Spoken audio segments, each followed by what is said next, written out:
যাবতীয় জল্পনা উড়িয়ে অধীর সেলিমের ঐক্য দেখা গেল মুর্শিদাবাদে। অধীর চৌধুরীর হাত ধরে মনোনয়ন জমা দিলেন মোহাম্মদ সেলিম। ভোট শুরুর একদিন আগেই বাংলায় দারুণ সৌজন্যের ছবি এক ফ্রেমে ধরা দিলেন অধীর রঞ্জন চৌধুরী এবং মোহাম্মদ সেলিম। প্রচারে বেরিয়ে শুধু পাশাপাশি হাঁটা নয়, অধীরের গলায় দেখা গেল সিপিআইএম এর উত্তরীয়। জঙ্গিপুর ও মুর্শিদাবাদ লোকসভা কেন্দ্রের কংগ্রেস ও সিপিআইএম প্রার্থী মনোনয়ন জমা দিলেন বহরমপুরে।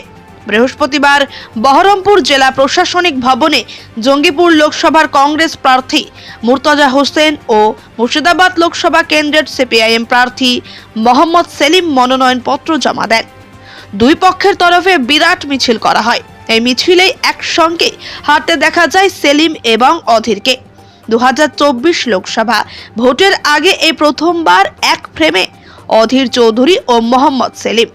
বহরমপুরের বুকে মিছিল করে শক্তি প্রদর্শন করলেন বাম কংগ্রেস নেতাকর্মীরা। তাতে সবার সামনের সারিতে ছিলেন অধীর ও সেলিম। সেলিমের গলায় এদিন কংগ্রেসের কোনো উত্তরীয় দেখা না গেলেও অধীরের গলায় শোভা পেল কাস্তে হাতুড়ি তারা চিহ্নের উত্তরীয়। অধীর চৌধুরীকে দেখে এক মুহূর্তে মনে হতে পারে তিনি বুঝি দীর্ঘদিন বামপন্থী আন্দোলন করা কোনো কমরেড। অধীরকে দেখে তাকে স্বাগত জানান সেলিম। পরিয়ে দেন সিপিআইএম এর নির্বাচনী প্রতীক কাস্তে হাতুড়ি তারা ছাপা উত্তরীয়। সেলিমের দেওয়া উত্তরীয় সাদরে গ্রহণ করেন অধীর। অধীরের কেন্দ্রে ভোট 13ই মে। বহরমপুরের কংগ্রেস প্রার্থী আরও 2-3 দিন পরে মনোনয়নপত্র জমা দেবেন। বহরমপুর থেকে শাইন শেখের রিপোর্ট, চেতনা নিউজ। জনজোয়ার শব্দটা তোমরা কেতাবে শুনছিলে, কাগজে শুনছিলে, বিজ্ঞাপনে শুনছিলে। আজকে এই মুর্শিদাবাদ শহরে, মুর্শিদাবাদ জেলার শহর বহরমপুর কেন্দ্র, আজকে বাম এবং কংগ্রেসের কর্মী সমর্থক দরদি মানুষের জনজোয়ার নেমেছে।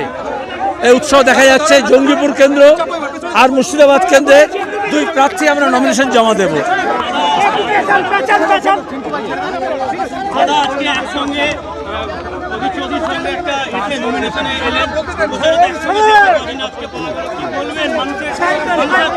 আজকে বাংলাকে বাঁচানোর লড়াই বাম এবং কংগ্রেস একসঙ্গে লড়ছে এবং এখানে বহরমপুর শহর তার সাক্ষী।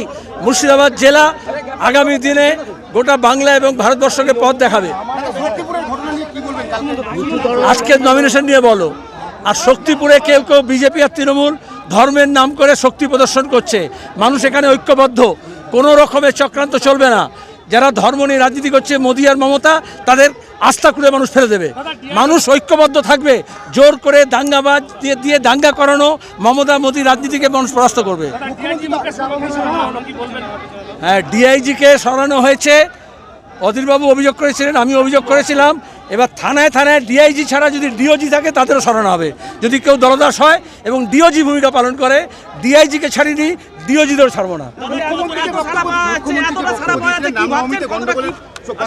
এখন সবে তো ঝড় উঠেছে, এখনো কালবৈশাখী দেখোনি। ভুলে যাও মুখ্যমন্ত্রীকে, ভুলে যাও মুখ্যমন্ত্রীকে, ভুলে যাও। মানুষ বলছে, বহরমপুর শহর আজকে বলছে বহরমপুর কেন্দ্রে অধীর চৌধুরী, মুর্শিদাবাদে মোহাম্মদ সেলিম আর জঙ্গিপুরে গোলাম মুর্তজা, এছাড়া অন্য কোনো নাম নেই। ভালো লাগছে এবং মানুষের স্রোত আপনারা দেখতে পেলেন, জনজাগরণে পরিণত হয়েছে। এলাকাতে আমরা ভোট চাইতে যাচ্ছি, সেই এলাকাতে মানুষ স্বতঃস্ফূর্তভাবে আশীর্বাদ, দোয়া, ভালোবাসা দিচ্ছে আমাদের। আগামী দিনে আমাদের খুব এই যে সাম্প্রদায়িক একটা সমস্যার মধ্যে যাচ্ছে মুর্শিদাবাদ, কি বলবেন? শুনুন, যারা সাম্প্রদায়িক নিয়ে নড়াচড়া করছে তাদের ভাবনা ওই রকমই থাকবে। কংগ্রেস দল ধর্মনিরপেক্ষ দল, কংগ্রেস দল মানুষের পাশে সবসময় থাকছে, থাকবে।